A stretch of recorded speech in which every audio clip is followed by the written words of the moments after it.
नमस्ते दोस्तों, आज हम एक ऐसे विषय पर बात करने वाले हैं जो अक्सर हमारे घरों में, हमारे मन में एक सवाल बनकर खड़ा हो जाता है।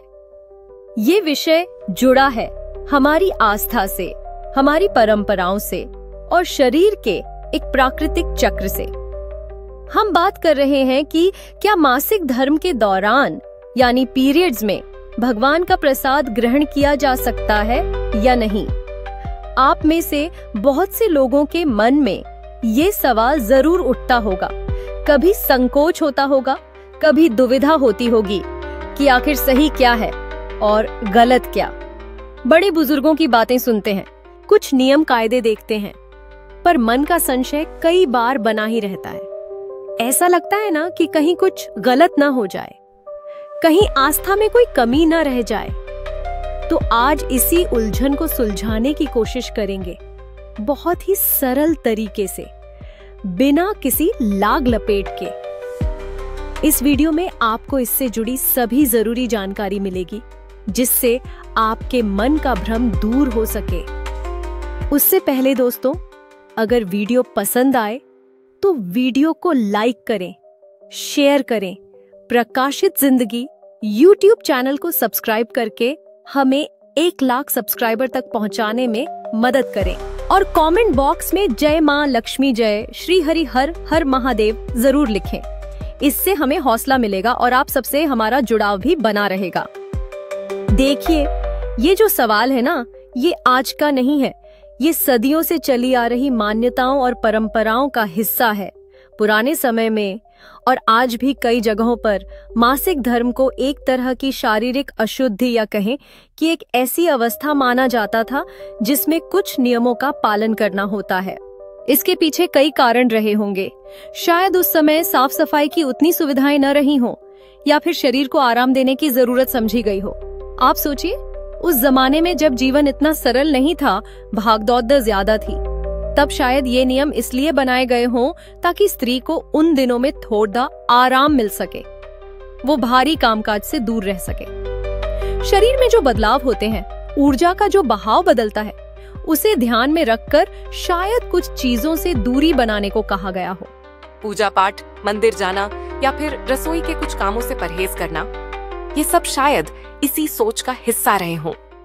और इसी केडीडीडीटी में प्रसाद ग्रहण करने को लेकर भी एक धारणा बन गई कि इस अवस्था में शायद प्रसाद नहीं लेना चाहिए, क्योंकि प्रसाद को हम पवित्र मानते हैं, भगवान का अंश मानते हैं, और उस समय की शारीरिक अवस्था को उसके योग्य नहीं समझा गया। ये एक पक्ष है जो परंपराओं और पुरानी मान्यताओं पर आधारित है। इसमें डर या अनादर का भाव नहीं, बल्कि एक नियम पालन का भाव ज्यादा रहा है। लेकिन अब जरा दूसरे पहलू पर भी गौर करते हैं। प्रसाद आखिर है क्या? प्रसाद का मतलब है कृपा, भगवान का आशीर्वाद, उनका प्रेम जो हमें एक भोग के रूप में मिलता है। जब हम भगवान को कुछ अर्पित करते हैं पूरी श्रद्धा और प्रेम से, तो वो उसे स्वीकार करके अपनी कृपा के साथ हमें लौटाते हैं। वो वस्तु फिर साधारण नहीं रह जाती, वो प्रसाद बन जाती है। अब सवाल ये उठता है कि क्या भगवान की कृपा, उनका प्रेम, उनका आशीर्वाद किसी शारीरिक अवस्था का मोहताज हो सकता है? क्या ईश्वर, जो इस पूरी सृष्टि के रचयिता हैं, जो कण कण में व्याप्त हैं, वो अपनी ही बनाई हुई एक प्राकृतिक प्रक्रिया के आधार पर अपने बच्चों में भेद करेंगे?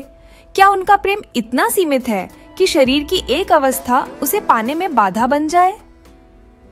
आप खुद सोचिए, जब एक माँ अपने बच्चे को प्यार करती है तो क्या वो ये देखती है कि बच्चा अब भी नहाया है या नहीं, साफ कपड़े डड्डे पहने हैं या नहीं? माँ का प्रेम तो बस बरसता है बिना किसी शर्त के। तो फिर वो परमात्मा जो करोड़ों माताओं से भी ज्यादा करुणामय है, क्या वो हमारे शरीर की स्थिति देखकर अपनी कृपा रोक लेगा? शायद नहीं। आस्था का जो रिश्ता है ना, वो मन का, हृदय का रिश्ता है। वो बाहरी चीजों से ज्यादा अंदर की भावना पर टिका होता है। आपकी श्रद्धा कितनी है, आपका विश्वास कितना गहरा है, आपके मन में ईश्वर के प्रति प्रेम कितना है, ये चीजें ज्यादा मायने रखती हैं।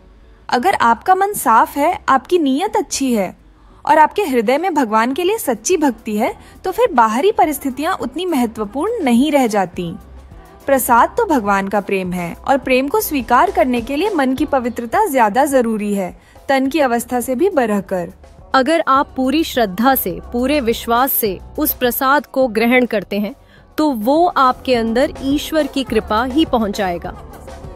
कोई भी प्राकृतिक शारीरिक अवस्था इसमें बाधा नहीं बन सकती अगर आपका मन ईश्वर से जुड़ा हुआ है।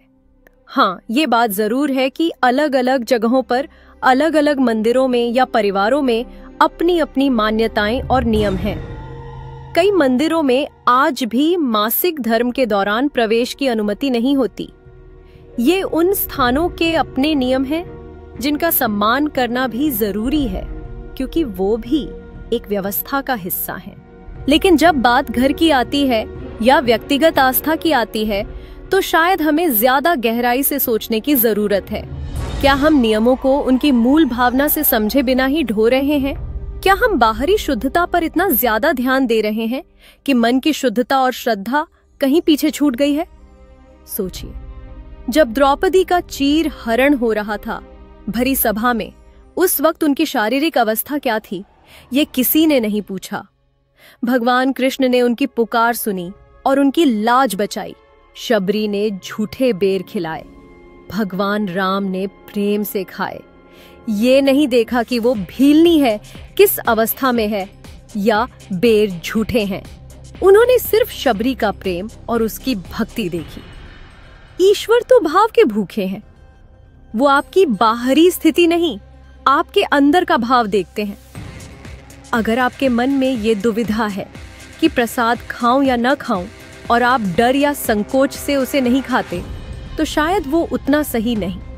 और अगर आप बिना श्रद्धा के बस एक नियम की तरह उसे ग्रहण कर लेते हैं तो भी उसका कोई अर्थ नहीं।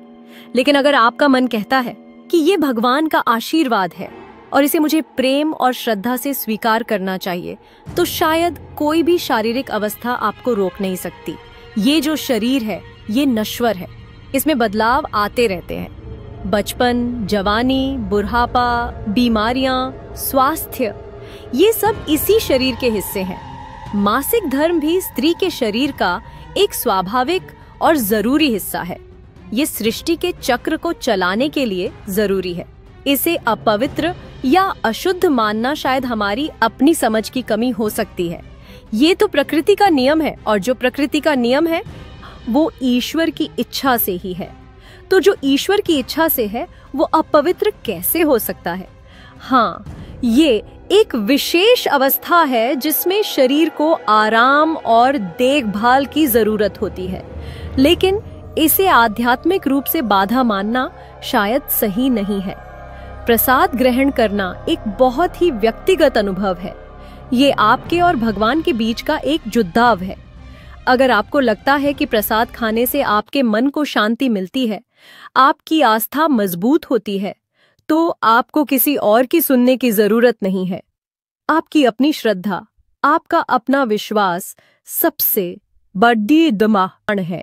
हाँ, अगर आपके घर में बड़े दिदे बुजुर्ग हैं जिनकी कुछ मान्यताएं हैं, तो उनका सम्मान करना भी जरूरी है।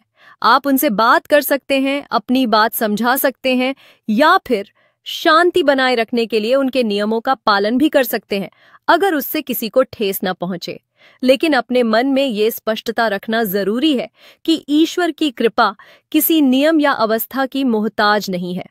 अंत में बात घूम फिर कर वहीं आती है, आपकी अपनी श्रद्धा और विश्वास पर। अगर आप पूरे मन से, पवित्र भावना से प्रसाद लेते हैं, तो वो आपके लिए अमृत समान ही है, चाहे आपकी शारीरिक अवस्था कुछ भी हो। ईश्वर आपके हृदय को देखता है, आपकी बाहरी स्थिति को नहीं। मासिक धर्म एक प्राकृतिक प्रक्रिया है। इसे लेकर मन में कोई हीन भावना या संकोच रखने की जरूरत नहीं है। ये शरीर का धर्म है और आत्मा का धर्म है ईश्वर से प्रेम करना, उन पर विश्वास रखना। प्रसाद उसी प्रेम और विश्वास का एक प्रतीक है।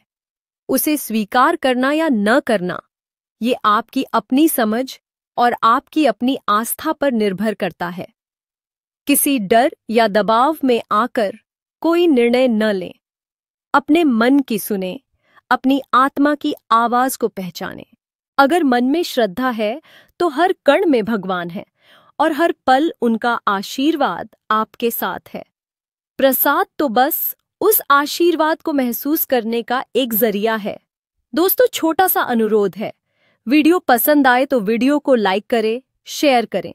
प्रकाशित जिंदगी यूट्यूब चैनल को सब्सक्राइब करके हमें 1 लाख सब्सक्राइबर तक पहुंचाने में मदद करें और कमेंट बॉक्स में जय मां लक्ष्मी, जय श्री हरि, हर हर महादेव जरूर लिखें।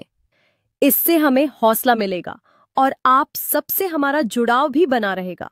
उम्मीद है इस बातचीत से आपके मन की कुछ उलझनें कम हुई होंगी, कुछ सवालों के जवाब मिले होंगे।